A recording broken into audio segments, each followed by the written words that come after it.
এটার অর্থ যে শেখ হাসিনার অনেক নেতিবাচক বিষয় রয়েছে। তো আমার মতো একজন ক্ষতিগ্রস্ত ব্যক্তি, যার কিনা এমপিগিরি চলে গেছে, জেলে যেতে হয়েছে। আমার পৈতৃক বাড়ি বর্তমান যার মূল্য প্রায় ৪ থেকে ৫ কোটি টাকা, আরো বেশি। মাটির সঙ্গে মিশিয়ে দিয়েছেন। আমার ব্যবসা-বাণিজ্য, আমার একটা কম্পোজিট টেক্সটাইল ছিল। সেই ব্যবসা-বাণিজ্য তছনছ হয়ে গেছে। আমার বিরুদ্ধে মামলা হয়েছে, একাধিক মামলা। এবং রাষ্ট্রীয় যে সংস্থাগুলো আছে সেগুলোকে সে ২০১৪ সনের পর থেকে জাস্ট আমার পেছনে লেলিয়ে দেওয়া হয়েছে। এত কিছুর পরেও তার যে কিছু বিষয়, সেই বিষয়গুলো আমাকে নাড়া দেয় বা আমি ভুলতে পারি না। তো তাই যদি হয়, তাহলে তার যারা কোটি, কোটি সমর্থক রয়েছেন, যারা আমার মতো ক্ষতিগ্রস্ত হননি। তো ক্ষতিগ্রস্ত না হওয়ার কারণে তাদের তো শেখ হাসিনা সম্পর্কে আবেগটা একেবারে টসটস করছে। তো সেই মানুষগুলো আওয়ামী বিরোধী শক্তির জন্য কতটা ভয়ঙ্কর, একটা অ্যাটম বোমা, এই জিনিসটা বোঝানোর জন্য আমি এই কথাটা বলেছি যে, আমার মতো মানুষের মনে যদি এই অনুভূতি থাকে, একইভাবে একান্তে যখন তারেক রহমান সাহেব বা বেগম জিয়া তিনিও চিন্তা করবেন বা আওয়ামী লীগের সবচেয়ে ঘোরতর শত্রু জামাত, তারাও চিন্তা করবেন এমন কতগুলো বিষয় শেখ হাসিনার মধ্যে রয়েছে, যেগুলো তাদেরকে নিউট্রালাইজ করবে, ডিফিউজ করবে। ফলে আপনি শেখ হাসিনাকে যতদিন জীবিত আছে, আপনি তাকে ইগনোর করতে পারবেন না। This is one. Second thing হলো শেখ হাসিনার নেতিবাচক দিকগুলো আমি বিভিন্ন ভিডিওতে বলেছি। কেন বলেছি? তিনি যেদিন থেকে অর্থাৎ সেই ১৯৮২ সন থেকে যদি ধরি, অ্যাক্টিভলি তিনি বাংলাদেশের রাজনীতি নিয়ন্ত্রণ করছেন। এই সময়টিতে তিনি যখন যেভাবে প্রয়োজন সেভাবেই তিনি কাজ করেছেন। নিষ্ঠুরতা প্রদর্শন, কূটনীতি করা, প্রতিপক্ষকে ঠ্যাঙানো, প্রতিপক্ষকে বিভ্রান্ত করা, প্রতিপক্ষকে শেষ করে দেওয়া, বিশ্ববিদ্যালয়কে উত্তাল করে দেওয়া এবং বিশ্ববিদ্যালয়ে ছাত্রলীগের ছেলেদের হাতে সে ৮০-র দশকে প্রতিপক্ষকে দমন করার জন্য যা, যা করা দরকার, অর্থ, গুলি, বন্দুক, বারুদ যা কিছু করা দরকার তিনি সরবরাহ করেছেন।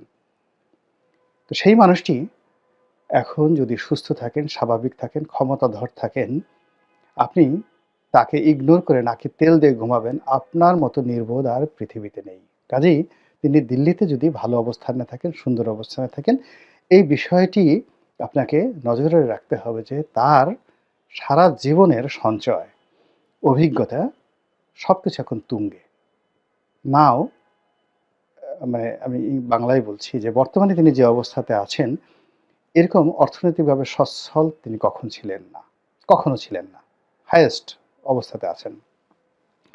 এই মুহূর্তে তিনি দিল্লিতে যেভাবে আছেন, তার কর্মীরা যেভাবে আছে, তার দল যতটা শক্তিশালী আছে, তার যারা সহযোগী যতটা শক্তিশালী আছে, কোনো অবস্থাতেই আপনি তাকে ইগনোর করতে পারেন না। ইগনোর করলেই আপনি মরবেন। সেটা ডক্টর ইউনূস হন, বিএনপির লোক হন, জামাতের লোক হন। কোনো অবস্থায় তাকে ইগনোর করা যাবে না, তুচ্ছ করা যাবে না, তাচ্ছিল্য করা যাবে না। আপনি সতর্ক হবেন। এজন্য আপনি দেখেন আমি ১ম এ তার ভালো দিকগুলো বললাম, তারপরে তার মন্দ দিকগুলো বললাম আপনাকে সতর্ক করার জন্য। Nothing to B worried about me. এখানে আমি কাউকে ফেভার করছি না। ৩ নম্বরে। তিনি এখন যেখানে আছেন, কিভাবে আছেন এটা আপনাকে জানতে হবে। এখন আমরা যেহেতু জানি না সত্যিকার অর্থে তিনি কিভাবে আছেন, কেউ বলতে পারেন না বাংলাদেশের নো ওয়ান। এজন্য আমি একেক সময় যে অ্যাঙ্গেল থেকে আমি আ বিবেচনা করছি, ধরুন তিনি সেখানে ভালো আছেন। তো ভালো থাকলে কি ভালো হতে পারে, কি মন্দ হতে পারে। ধরুন তিনি সেখানে মন্দ আছেন। আ সেই মন্দ থাকলে অর্থাৎ তিনি সেখানে গ্রেপ্তারকৃত অবস্থায় আছেন, বন্দী অবস্থায় আছেন। যদি এটা হয় তাহলে কি ভালো হতে পারে, মন্দ হতে পারে সেই বিষয়গুলো নিয়ে আপনাদেরকে সচেতন করার জন্য আমি এই কথাটা বিভিন্ন ডাইমেনশন এ বলি। যেমন আপনি দেখুন একসময় মানুষ এক্স-রে করত। শুধু এক্স-রে করত। এখন কি করছেন? আপনি 3D এক্স-রে করছেন। আপনি সিটি স্ক্যান করছেন।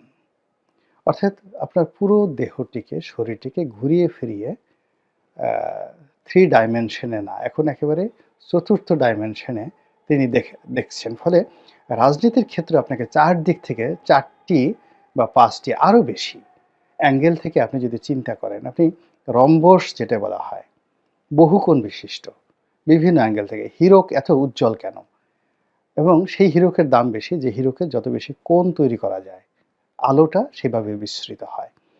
তো আওয়ামী লীগকে যদি আপনার বিশ্লেষণ করতে হয়, আপনি যদি 3 ডাইমেনশনের পরিবর্তে ১০০টা ডাইমেনশন নিয়ে আওয়ামী লীগকে বিচার করেন, বিশ্লেষণ করেন, আপনি সতর্ক থাকতে পারবেন। আওয়ামী লীগকে সম্মান করার ক্ষেত্রে আপনি যেভাবে আ নিজে যোগ্যতম হবেন, আর আওয়ামী লীগকে ধ্বংস করার ক্ষেত্রে আপনার যোগ্যতা বৃদ্ধি পাবে। তো এজন্য আমি আসলে বিভিন্ন অ্যাঙ্গেল থেকে এই কথাগুলো বলি। এখন যে শিরোনামটি আসছে, সেই শিরোনামটি হলো যে তিনি বাংলাদেশ থেকে গেছেন। এটাকে আমি ফার্স্ট ধরি। তো বাংলাদেশ থেকে তিনি কি স্বেচ্ছায় গেলেন? নাকি তাকে জোর করে পাঠানো হয়েছে? এই যে স্বেচ্ছায় যদি যেয়ে থাকেন আর জোর করে যদি পাঠানো হয়ে থাকে, এটার ইফেক্ট আফটার ইফেক্ট আছে বাংলাদেশে। যেটি সরকারকে বুঝতে হবে, বিরোধী দলকে বুঝতে হবে। স্বেচ্ছায় যদি যেয়ে থাকেন, তাহলে কারা তাকে যাওয়ার ক্ষেত্রে সহযোগিতা করেছেন? আর যদি অনিচ্ছায় যেয়ে থাকেন, তাকে জোর করে পাঠিয়ে দেওয়া হয়, তাহলে কারা এই কর্মটি করেছেন? যদি তাকে জোর করে পাঠিয়ে দেওয়া হয়, তাহলে যারা করেছেন তাদেরকে পুরস্কৃত করতে হবে। তাদেরকে কাছে টেনে আনতে হবে। আর যদি স্বেচ্ছায় তিনি যেয়ে থাকেন, তাকে একটা নিরাপদ রুট করে দেয়া হয়। যারা এই কাজ করেছেন তাদেরকে নির্বিষ করতে হবে। তারপরে তাদের বিরুদ্ধে ব্যবস্থা নিতে হবে এবং এটি না করলে, অর্থাৎ সরকার যদি থ্যাঙ্কস দিতে না পারে, পুরস্কৃত করতে না পারে, তাও সরকার ভুল করবে। আর যদি সরকার শাস্তি দিতে না পারে, তাও সরকার ভুল করবে। গোকরা সাপের লেজে পা দিয়ে আপনি দাঁড়িয়ে থাকবেন, এটা ঠিক নয়। কিংবা একটা সাপকে আপনি মেরে ফেলবেন।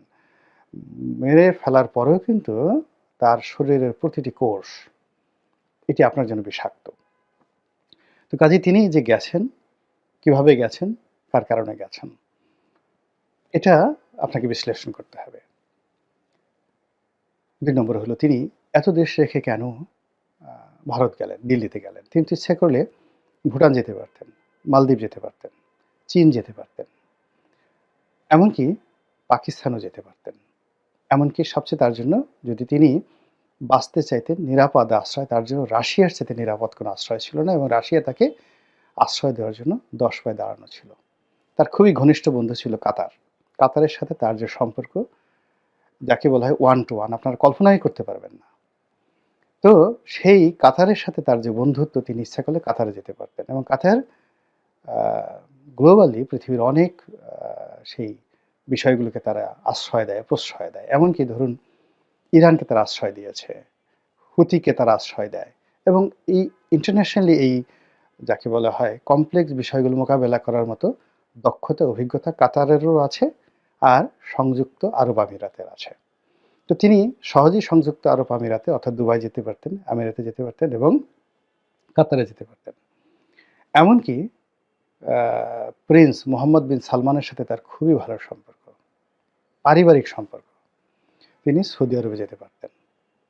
তো সেটা রেখে তিনি কেন ভারতে গেলেন? এটা আপনাকে আগে বুঝতে হবে। ১। ২ নম্বর হলো ভারত কি তাকে আ আশ্রয় দিয়েছে?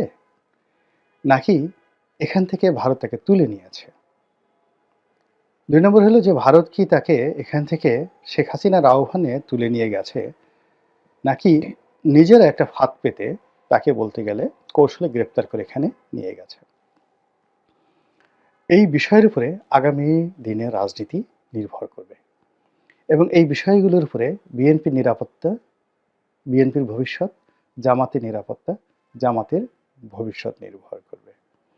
এবং আমি আমার এই ক্ষুদ্র বুদ্ধি বাংলাদেশের প্রেক্ষাপটে যারা আ রাজনৈতিক বিশ্লেষক, যারা রাজনৈতিক নেতা এবং যাদের রয়েছে বর্ণাঢ্য রাজনৈতিক ইতিহাস, বুদ্ধিজীবী, লেখক, সাহিত্যিক, সাংবাদিক, তাদের তুলনায় আমি একেবারে পিনাট, অবোধ শিশু। তারপরেও আমি যে প্রশ্নগুলো করলাম বা যে বিষয়গুলো নিয়ে আমি আলোচনার চেষ্টা করি, আমি হয়তো অনেক কিছু বুঝাতে পারি না। এটা আমার ব্যর্থতা বা অনেকে বোঝেন না, সেটা তাদের ব্যর্থতা। কিন্তু যে বিষয়গুলো নিয়ে আমি আলাপ আলোচনা করি, প্রথমত এই বিষয়টি অন্য যারা রয়েছেন, যাদের করা উচিত তারা করেন না।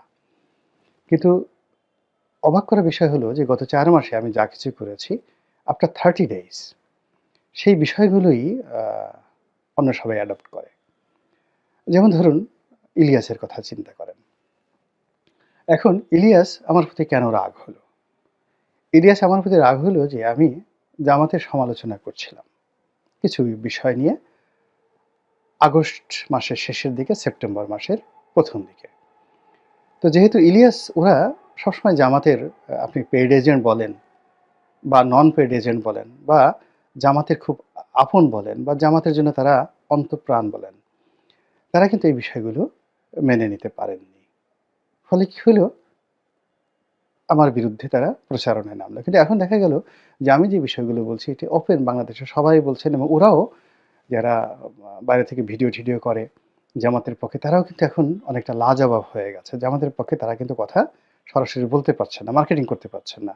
এই অবস্থার সৃষ্টি হয়েছে। অথচ আমি যখন যে বিষয়গুলো তুলেছিলাম প্রথম দিকে, ওই বিষয়গুলো যদি জামাত গ্রহণ করতো পজিটিভ অর্থে, জামাতের যারা পেইড এজেন্ট রয়েছেন দেশের বাইরে, দেশের ভিতরে, তারা যদি এটাকে বিদ্বেষমূলক না নিয়ে এই বিষয়গুলো নিয়ে যদি আমার সঙ্গে আলোচনা করতেন বা নিজেরা আলোচনা করতেন, তাহলে আজকের যে পরিবেশ পরিস্থিতি, যেটি আমিরকে নিয়ে হচ্ছে, যেটি আজহারিকে নিয়ে হচ্ছে, জামাতের সাধারণ সম্পাদককে নিয়ে যেটা হচ্ছে, মানে যারাই জামাতের পক্ষে কথা বলছেন তারাই এখন জনরোষের শিকারে পরিণত হচ্ছেন। এবং জামাতের সঙ্গে বিএনপির আজকের যে দাকুমরার সম্পর্ক, এটি আমার যে আগস্ট মাসের প্রেডিকশন ছিল, এটি কখনোই হতো না যদি প্রথমে তারা সতর্ক হতেন। এক। ২ নম্বর হলো, আমি যখন বলেছি তখন জামাতের সাথে বিএনপির একটা বন্ধুত্ব ছিল। ফলে ইলিয়াস যারা ছিলেন বাইরে, তারা সবাই মনে করেছেন যে এই লোকটা আবার সেই এখন যে কথাবার্তা বলছেন, এলোমেলো কথাবার্তা বলছেন, তাতে বিএনপিও ক্ষতিগ্রস্ত হবে, জামাতও ক্ষতিগ্রস্ত হবে। একটা প্যাঁচ লাগানোর চেষ্টা করছেন। কিন্তু দেখেন প্যাঁচ তো লেগে গেছে এখন। এবার আমি এই প্যাঁচ লাগার ক্ষেত্রে খুবই ক্ষুদ্র একজন মানুষ। আমার পক্ষে তো প্যাঁচ লাগানো তো দূরের কথা। আমার কজন ভিউ আছে বা আমার কথা কে শোনে বা আমার কথা কে অনুসরণ করে, I don't know, আমি জানি না। তো আমি আমার মতো বলে যাচ্ছি। কিন্তু যে বিষয়গুলো আমি মানে যেটিকে বলা হয় গিট্টু লাগা, গিঁট লাগার কথা বলেছিলাম আগস্ট মাসে, সেপ্টেম্বর মাসে, সেই জিনিসগুলো এখন এমনভাবে গিঁট লেগে গেছে, আপনি ইচ্ছা করলে গিঁট খুলতে পারবেন না। এখন আপনি ইচ্ছা করলে জামাতের সাথে বিএনপির বন্ধুত্ব করতে পারবেন না। বিএনপির সঙ্গে ডক্টর ইউনূসের বন্ধুত্ব করতে পারবেন না। ডক্টর ইউনূসের যারা লোকজন আছেন তারা ইচ্ছে করলে এখন জামাতের সাথে বন্ধুত্ব করতে পারবেন না। এই কথাগুলোই বলেছিলাম এবং তখন যে কথাগুলো বলেছিলাম যে আওয়ামী লীগকে একেবারে মনে হয় যেন ফিনিশ করে ফেলছে। আগস্ট মাসের ১৫ তারিখে আওয়ামী লীগ নেই বাংলাদেশে। এরকম একটা যে আত্মতৃপ্তি ছিল সকলের মধ্যে, বা এখনো যারা আওয়ামী লীগকে তুচ্ছ করার চেষ্টা করছেন, তাচ্ছিল্য করার চেষ্টা করছেন, এই বিষয়গুলো যতক্ষণ পর্যন্ত শেখ হাসিনা আছে, যতক্ষণ পর্যন্ত আওয়ামী লীগ আছে, এটাকে আপনি যদি সংবিধান ৭২ এর সংবিধানকে আপনি একেবারে শেষ করে দেন, আওয়ামী লীগকে ভ্যানিশ করে দেন, ছাত্রলীগকে ভ্যানিশ করে দেন, কাগজে কলমে হবে। কিন্তু বাস্তবে এটা করার জন্য যে কাজগুলো করা দরকার, এই কাজ করতে এটলিস্ট ১০ বছর সময় লাগবে আপনার। সবকিছু যদি সব স্বাভাবিক থাকে। তো এই কারণেই শেখ হাসিনা যে অবস্থা, তিনি এখন আওয়ামী লীগের প্রতীক হিসেবে কাজ করছেন। ভারতের ট্রাম্প কার্ড হিসেবে আছেন। পক্ষে হোক, বিপক্ষে হোক।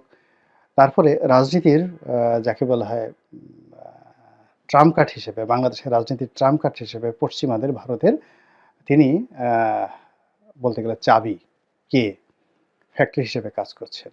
তো তো এখন যারা ক্ষমতা রিভলভিং চেয়ারে বসে আছেন, এতে ঘুরতে থাকে। সেটা সমন্বয়ক বলেন, যা কিছু বলেন, তাদেরকে সেটা অনুধাবন করতে হবে। আমি আমি সাধারণত বিএনপিকে নিয়ে সমালোচনা করেছি বা করি, জামাতকে নিয়ে করি, আমিরকে নিয়ে করি, তারেক রহমান সাহেবকে নিয়ে করি, শেখ হাসিনাকে নিয়ে করি, সবাইকে নিয়েই করি। কিন্তু আমি কিন্তু সমন্বয়কদেরকে নিয়ে কখনোই বাজে কথা বলিনি এবং বলব না। I am much grateful. কিন্তু যে সমস্যাগুলো এখন হচ্ছে, আগামীতে ডক্টর মোহাম্মদ ইউনূসের চাইতে এই সমন্বয়কদেরকে কিন্তু সবচেয়ে বেশি বিপদে ফেলবে। এখন তারা এই বিষয়গুলো যদি অনুধাবন করেন, বোঝার চেষ্টা করেন এবং তাহলে তাদের ক্ষয়ক্ষতি কম হবে। কিন্তু এমন একটা গিট্টুর মধ্যে আমরা সবাই পড়ে গেছি। এখন ক্ষতি এড়ানো সম্ভব নয়। শুধুমাত্র ক্ষতিটাকে কমানো সম্ভব।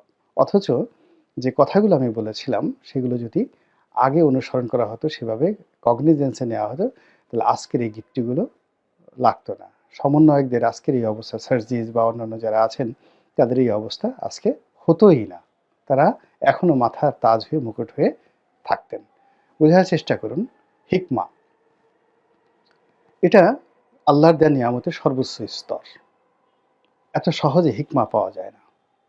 সম্মান এবং মর্যাদা আল্লাহর দেওয়া নিয়ামতের সর্বোচ্চ স্তর। এটা রাতারাতি হয় না। আপনাকে একটা চেয়ারে বসিয়ে দেওয়া হলো, অনেকগুলো লোক আপনাকে সেলুট দিল, অঢেল আপনার টাকা হলো। ৩-৪ মাস আপনাকে খুব যাকে বলে আপনি আলোচনার কেন্দ্রে থাকলেন। আপনি নিজেকে হিকমার অধিকারী মনে করলেন, জ্ঞান গরিমার অধিকারী মনে করলেন। It's not like that. আপনাকে খুঁজে, খুঁজে বের করতে হবে যে গত ২০ বছর যাবৎ সাধারণ মানুষ অন্তর থেকে কাদেরকে ভালোবাসে। লাস্ট 20 ইয়ার্স, এটলিস্ট ২ যুগ, এটলিস্ট ২ যুগ ধরে এই দেশের মানুষ কাদের কথা শুনছে, কাদেরকে শ্রদ্ধা করছে, কাদেরকে ভালোবাসছে একদম জিরো টলারেন্সে।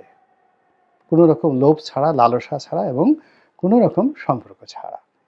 সেই মানুষগুলোর কথা আপনাকে শুনতে হবে। সেই মানুষগুলো আপনার কাছে যাবে না। আপনি ডাকলেও যাবে না। সেই মানুষগুলোর কাছেই আপনার যেতে হবে। গিয়ে তাদের সঙ্গে পরামর্শ করতে হবে। আলেকজান্ডার সেই মহাজ্ঞানী ডায়োজনিসের কাছে যেতে বাধ্য হয়েছেন। এরপর সুলতান মোহাম্মদ বিন তুগলক, গিয়াসউদ্দিন তুগলক থেকে বড়, বড় যারা দিল্লির সুলতান ছিলেন, তারা কেউ শত চেষ্টা করে নিজামুদ্দিন আউলিয়াকে তার দরবারে আনতে পারেননি। হাত জোড় করে নিজামুদ্দিন আউলিয়ার দরবারে যেতে হয়েছে। তো বাংলাদেশে কি এমন অলি আউলিয়া নেই? এখনো আছেন। যারা প্রজ্ঞাবান তাদেরকে খুঁজে বের করতে হবে।